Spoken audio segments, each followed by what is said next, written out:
The Supreme Court just dropped a 5-4 ruling that every single gun owner in America needs to hear about right now. You pull over. The officer walks to your window and says the words that change everything. Step out of the vehicle. And every single day, drivers make one costly mistake. In that moment, they open the door without saying a single word. That silent exit hands officers legal tools most drivers never realize they just gave away. After analyzing hundreds of traffic stop cases and studying the case law that governs these encounters, I have pinpointed the most dangerous window of the entire traffic stop. It is not when the lights come on. It is the 15 seconds before your foot touches the pavement. I will show you 5 exact moves that protect you in that window, and I will give you the precise phrases to say before you ever reach for that door handle. Stay with me because mistake number 3 is the one that shocks people most when they hear it. This is educational content only. For specific legal guidance, consult a licensed attorney in your jurisdiction. Mistake number 1 is not knowing whether the officer is asking or ordering you out. Picture this. The officer leans into your window and says, "Hey, can you step out for a second?" And you step right out. Most people do not realize they just gave something away. The word can is not a command. It is a request. And legally, those two things could not be more different. Under Pennsylvania versus Mims from 1977, officers can order a driver out of a lawfully stopped vehicle for officer safety. But that authority only applies when they are giving an order. A request carries no such authority. When you comply with a request, your exit looks voluntary on the body cam. Courts have repeatedly characterized voluntary exits as implied cooperation with broader interactions that follow. The question you ask before touching that door handle, officer, are you asking me or ordering me to step out of the vehicle? Say it calm. Say it polite. That single question forces the officer to put their actual authority on the record captured by their own body cam and yours. If they are asking, you can decline. If they are ordering, now you know your legal situation, and you move forward from there. Here's the dialogue. Wrong way. Officer says, "Can you step out for a second?" Driver opens the door, silently. That is an apparently consensual exit on camera. The officer has not made any order and has not put any legal basis on the record, but the body cam shows what looks like a driver who cooperated fully, which opens the door for arguments about consent to everything that follows. Right way, officer says, "Can you step out for a second?" Driver says calmly, "Officer, are you asking me or ordering me to step out of the vehicle?" If the officer says it is a request, the driver can politely decline. If the officer confirms it is an order, the driver says, "And for the record, what is the lawful basis for that order?" The officer either articulates officer safety, which is their authority under MIMS, or reveals they have no clear legal basis at all. Either way, it is now captured. Driver now has legal clarity locked into the record. Remember this phrase, say it 3 times. Officer, are you asking me or ordering me to step out? Officer, are you asking me or ordering me to step out? Officer, are you asking me or ordering me to step out? Bottom line on mistake number 1, never open that door until you know whether you face a request or an order. That single question changes the entire legal dynamic. Now, here is what most people miss. Knowing the difference between a request and an order protects you in that one moment. But the Supreme Court has ruled that your Fifth Amendment rights do not activate automatically. There is a critical gap between asserting your Fourth Amendment protections and protecting yourself against self-incrimination. 2 landmark cases expose this gap. Salinas versus Texas from 2013 and Berghaus versus Tompkins from 2010. Mistake number 2 is falling directly into it. Mistake number 2 is staying silent without explicitly invoking your right to remain silent. This is the legal rule that makes people furious, and they should be. In Salinas versus Texas, the Supreme Court ruled that when a person goes silent during non-custodial questioning, meaning questioning during a traffic stop before any arrest without explicitly invoking the Fifth Amendment, prosecutors can point to that silence in court as evidence of guilt.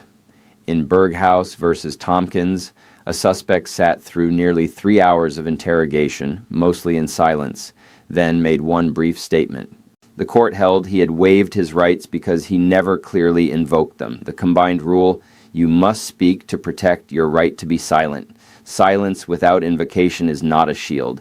It is a weapon prosecutors can pick up and use against you. Before you open that door, here is what needs to be on the body cam. Say clearly and calmly, "Officer, I am invoking my Fifth Amendment right to remain silent. I do not consent to any searches of my person, my vehicle, or my belongings, and I am requesting to speak with an attorney before answering any questions." 3 sentences, 15 seconds, legal architecture documented before your foot hits the ground. Here is why every sentence matters. Invoking the Fifth explicitly satisfies Salinas and Berghaus. Declaring no consent to searches protects you under the Fourth Amendment, because under courts examine the totality of circumstances for consent, and passive compliance has been repeatedly treated as implied consent. Requesting an attorney signals your Sixth Amendment awareness and creates documentation that protects you if the stop escalates the wrong way. Officer orders driver out. Driver exits silently. Officer asks, "Where are you heading tonight?" Driver answers. One answer leads to another. Driver reveals they had drinks at dinner the right way. Before the door opens, driver says, "I invoke my Fifth Amendment right to remain silent. I do not consent to any searches. I'm requesting an attorney." Driver exits. Driver stays quiet. Remember this phrase 3 times. I invoke my Fifth Amendment right to remain silent. I invoke my Fifth Amendment right to remain silent. I invoke my Fifth Amendment right to remain silent. Bottom line on mistake number 2, silence alone is not constitutional protection. The Supreme Court requires an explicit verbal invocation to shield you. Say the words before you open the door. You have now protected your right to silence and your right against unreasonable searches. But here is the gap most drivers never see. Your exit itself, the physical act of stepping out, can look like voluntary cooperation unless you document one more thing before your hand touches that handle. And this is the one that surprises every person when they first hear it. Mistake number 3 is stepping out without announcing your compliance. 3 seconds. Before you open that door, before your hand even touches the handle, one more sentence needs to be on the record. Here it is. I am complying with your order under protest and my hands will remain visible at all times. This phrase does 3 critical things at once. First, it establishes your exit as compelled, not voluntary. Voluntariness is central to how courts evaluate everything that happens after the exit. A compelled exit documented by your own words eliminates the argument that you were freely cooperating beyond the legal minimum. Second, the phrase under protest is a legal flag that any reviewing court will recognize. It signals you were not a willing participant beyond what was required of you. Third, announcing that your hands will remain visible eliminates any officer claim of furtive movements that could justify a pat-down. Here is how the body cam footage works against silent drivers. Without your verbal declaration, the footage shows a door opening, feet on pavement, body stepping out. It looks cooperative with your declaration. The footage documents this person exited under legal compulsion under protest with hands visible throughout. That is evidence your attorney uses at a suppression hearing to challenge anything that happened after the exit. And here is the detail most legal content overlooks. Close the door when you step out. When you exit and leave the door open, you dramatically expand what falls under the plain view doctrine established in Horton versus California from 1990. Officers can observe your interior from new angles. A flashlight sweep is not a search under the law, it is plain view observation. Anything visible from their lawful position can be seized without a warrant. Closing the door limits that exposure and forces any further observation to require a legal basis beyond plain view. Say it 3 times. I am complying under protest, and my hands will remain visible. I am complying under protest, and my hands will remain visible. I am complying under protest, and my hands will remain visible. Bottom line on mistake number 3, your exit must be documented as compelled, not voluntary. Announce compliance, declare protest, close the door behind you. You have protected the exit and limited visual access. But once you're standing outside, a completely different set of legal rules applies to your person. The Supreme Court addressed this in Arizona versus Johnson from 2009, and what the court held connects directly to mistake number 4.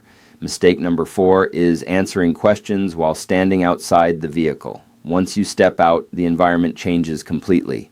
Officers are trained to use that environment. You are exposed. The patrol car lights are on you. Body cameras are running from multiple angles, and officers will ask friendly conversational questions. How are you tonight? Long drive. Where are you coming from? Drivers answer because standing roadside in that pressure, silence feels like guilt. Here is what the law actually says under Rodriguez versus United States from 2015. Once an officer has completed the tasks tied to the traffic stop, checking your license, registration, insurance, and issuing or deciding on a citation, the legal justification for your continued detention is complete. Any continued questioning requires independent, reasonable suspicion. Every answer you give provides potential material to establish that suspicion. The escalation when you answer plays out like this. Officer asks where you are coming from. Driver mentions dinner with friends. Officer asks if you had anything to drink. Driver says just one beer. Stop is now a DUI investigation. Officer asks if anything illegal is in the vehicle. Driver says no. Officer says, well, then you do not mind if I take a look. Driver is now in the consent trap. The body cam recorded every word of every answer that built that case the right way. You already invoked your Fifth Amendment right to remain silent before you stepped out. Every question the officer asks after that, you respond the same way. I have invoked my right to remain silent, calm, firm, polite, no attitude, no sarcasm. Do not match aggressive energy. Do not raise your voice. Stay calm, stay polite, but stay firm. Cooperation does not mean conversation. You can be completely respectful to an officer while exercising every constitutional protection available to you. When you believe the stop should be complete, ask this question. Has the purpose of this stop been completed? Am I free to go? Under Rodriguez, asking that question on camera forces the officer to either release you or articulate a new legal basis for holding you. If they have no basis, that is now documented. Say these words 3 times. Am I free to go? Am I free to go? Am I free to go? Bottom line on mistake number 4. Every answer outside that vehicle is potential evidence. Your pre-exit invocation protects you, but only if you actually stop talking. Stay quiet. A. Stay protected. One more critical point before we close. Officers are legally permitted to lie to you during a traffic stop. They can claim to have evidence they do not have. They can say a witness identified you when no witness did. They can tell you cooperating will make things easier when legally it changes nothing about their authority. This is why your invocation matters so much. It is not because you have something to hide. It is because you genuinely cannot know what they believe, what they claim, or how they will interpret anything you say. The only safe response after invoking your rights is to say nothing further except I invoke my right to remain silent. I want an attorney.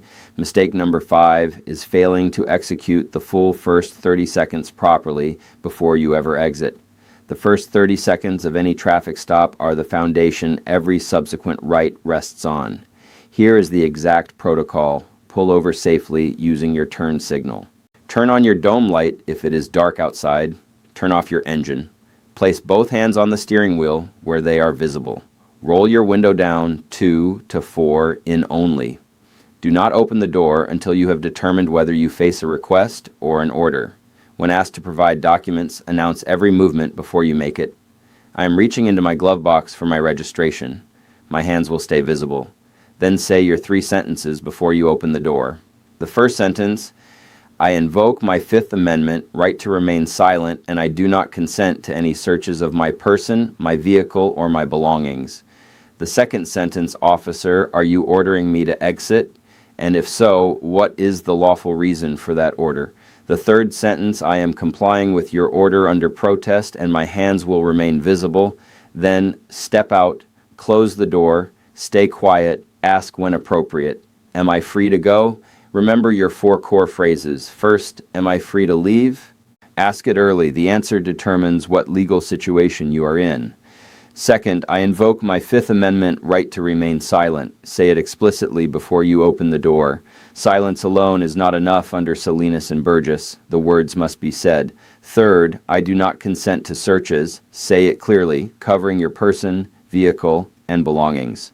Fourth, I want an attorney. Say it before questions begin and before any arrest. Now, 2 state-specific notes, because the law varies and general knowledge only gets you so far. In stop and identify states, including Texas, Nevada, and Colorado, you are legally required to provide your name when lawfully detained. Refusing can result in a separate obstruction charge. This is worth repeating. In these states, giving your name is required. It is not a rights violation. It is state law. In non-stop and identify states like California and Oregon, you have broader protection and can decline to identify without creating a separate legal problem. Regarding marijuana as probable cause in Colorado and Maryland, courts have significantly limited the use of marijuana smell alone as a basis for vehicle searches. In Texas and many southeastern states, the odor of marijuana still provides probable cause for a full vehicle search under current case law. And regarding window rolling requirements, most states have no specific statute on how far you must lower your window during a stop. The 2 to 4 in approach is a practical standard that allows document exchange while limiting plain view exposure inside your vehicle. Know the specific rules in your state. This is educational analysis, not legal advice for your situation. This is educational content only, not legal advice. Always consult with a qualified attorney in your state for your specific situation. Here's the core principle of everything in this video. The 15 seconds before your foot touches the pavement are the most legally important seconds of your entire traffic stop. Use them deliberately. Speak your rights into the record before you open that door. Your 4 phrases one more time. Am I free to leave? I invoke my Fifth Amendment right to remain silent. I do not consent to searches. I want an attorney. Now here is the rest of your legal education. Multiple constitutional protections work together during traffic stops, and they have different rules for when and how they apply. I break down how those protections interact in different situations. In the next video, it is on screen right now. Click it to keep building your legal knowledge. Drop a comment with where you are watching from and what time it is there right now. It helps this channel more than you know. Remember, knowledge of the law is not confrontation with the law. It is participation in it. Stay safe out there, stay respectful, and stay protected.